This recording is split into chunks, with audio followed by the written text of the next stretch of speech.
संख्याबळ जर पाहिलं तर मला वाटतं तुमचे 2 सदस्य होणं अपेक्षित होतं. काय घडलं? तुम्ही पत्रकार बंधूंना पण हे कळतंय की आमचे 2 सदस्य होणं गरजेचं होतं. मी तुम्हाला आता तुमच्या माध्यमातून सगळ्या लोकांपर्यंत आपण पोहोचतोय म्हणून 2च फक्त मिनिटात मी एक्सप्लेन करते.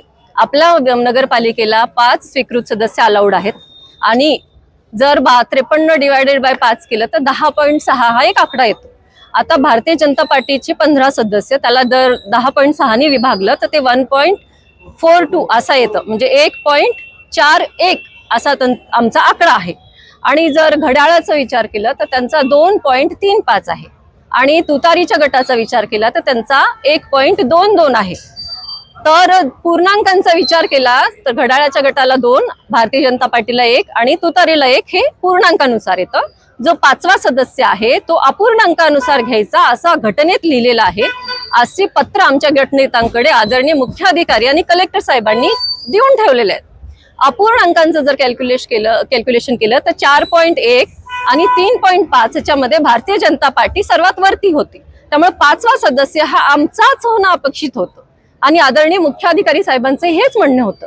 परंतु पीठासीन अधिकारी नगराध्यक्ष असल्यामुळे एका कटपुतळी सारखं काम त्यांचं चालू आहे. समोरच्या गटातून आरडाओरडा होऊन त्यांच्यावर दबाव येतो की काय माहिती नाही. त्यांनी 5वा सदस्य पण घड्याळाच्या गटाचं डिक्लेअर करून आमच्यावर अन्याय केलेला आहे. आज नगरपालिकेच्या पहिल्याच सभेमध्ये नगराध्यक्षाकडून असा नियमांचं उल्लंघन, पद आणि अधिकाराचं उल्लंघन हे अपेक्षितच नव्हतं, जे की ते झालेलं आहे. आणि चुकीच्या माणसाला निवडून दिल्यास काय होत असतं याचं उदाहरण हे पहिल्याच दिवशी आपल्याला दिसलेलं आहे. एक महिला म्हणून आम्हाला अपेक्षा होती त्यांची की ऍटलिस्ट तुम्ही नियम बघा आणि नियमानुसार राहा. त्यांचे 3 सदस्य होऊ शकत नाहीत आणि फक्त मी पीठासीन अधिकारी, माझ्याकडे निर्णय घेण्याची ताकद आहे, हे वाक्य नगराध्यक्ष मॅडमचं हे उत्तर झालं. तुम्ही आम्हाला एक्सप्लेनेशन द्या ना की तुमच्या कुठल्या आधारावर तुम्ही करताय. का नगरपालिका फक्त माझ्याकडे अधिकार आहे म्हणून चालवायची इथून पुढे, हे त्यांनी स्पष्ट करावं. मग आम्ही एकाही मीटिंगला येणार नाही. बीडचे काय हाल करायचे ते करून टाकू द्या त्यांना दादागिरीने. आम्हाला सांगा आता इथून पुढे आम्ही मीटिंगला यायचं की नाही, नियमानुसार काही होणार आहे की नाही. मी नियम पायदळी तुडू शकते, मला अधिकार आहेत, अशा टोन मध्ये नगराध्यक्ष मॅडम बोलल्यात आणि हे अतिशय चुकीचं आहे. आधीच बीडचं बरंच वाटोळ झाले, त्यात अजून असे नगराध्यक्ष असे सदस्य म्हटल्यानंतर पुढे काय होईल हे आपण आता विचार करू शकता. ऑफकोर्स माझी पुढची भूमिका अशी असणार आहे. आता आम्ही सीओना आमच्या नावाने पत्र दिलंय. आम्ही कलेक्टर साहेबांची भेट घेऊ, त्यांना निवेदन देऊ आणि नगर विकास जे आपलं मंत्री महोदय जे आहेत आदरणीय शिंदे साहेब, त्यांना पण आम्ही एक निवेदन देऊ की असा आमच्यासोबत अन्याय झालेला आहे आणि ते यावर डिसिजन घेतील. आणि संबंधित सगळ्या अधिकाऱ्यांना आमच्याकडून निवेदन जाणार आहे, कारण त्यांनी जो नियम बदललाय त्याचं पालन इथे होत नाहीये. तुम्ही तुमचा अर्ज मागे घेतला कारण कसं आहे, तुतारीच्या गटाकडून त्यांना बिनशर्त पाठिंबा होते आम्हाला लक्षात आलं होतं. त्यामुळे संख्याबळ आमचं जुळत नव्हतं. त्यामुळे मी आपल्या सभागृहाचाही वेळ जाऊ नये आणि कशाला म्हणून मी घेतला. भाजपाच्या गटाने साडेकच्चे सहकार्याने केलाय, काय नेमका प्रकार घडला आणि भाजपचा संख्याबळ असताना देखील एक सदस्य कमी झाला. बीड नगर परिषदेची पहिली सर्वसाधारण सभा आज संपन्न झाली.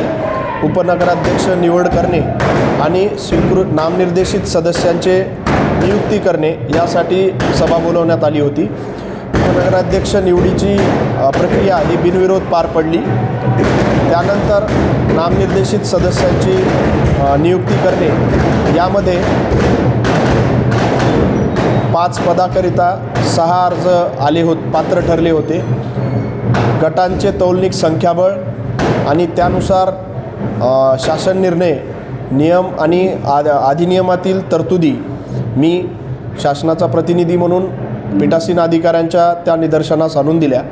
त्यानुसार पूर्णांकामध्ये तौलनिक संख्याबळ निश्चित करून पहिल्यांदा पूर्णांकातील संख्याबळानुसार नामनिर्देशित सदस्यांची नियुक्ती करण्यात आली. अपूर्णांकातील उतरता क्रम लावण्यात आला. त्यानुसार 2 सदस्य यासाठी होते. अपूर्णांकातील उतरता क्रम लावल्यानंतर सदस्यांचा अनुभवाचा विचार करून पीठासीन अधिकारी तथा नगराध्यक्ष यांनी शिवशाहू फुले आंबेडकर मौलाना आझाद आघाडीकडून नामनिर्देशित सदस्यांचं नामनिर्देशन करण्यात आलं अशी घोषणा केली. तो संख्याबळ असताना देखील आमचा एक सदस्य कमी झाला असा आरोप गट नेत्यांनी केला. त्यावर तुमच्या- अपूर्णांकाचा उतरता क्रम लक्षात घेतला असता भारतीय जनता पक्ष बीड नगर परिषद यांचा अपूर्णांक जास्त होता, परंतु पीठासीन अधिकाऱ्यांनी अनुभव आणि परिषदेसाठी अनुभवाच्या आधारे त्यापेक्षा कमी 0.06 गुणांकानं कमी असणाऱ्या पक्षाचा नामनिर्देशित सदस्य घोषित केलेला आहे. तसे नियम आहेत. अनुभव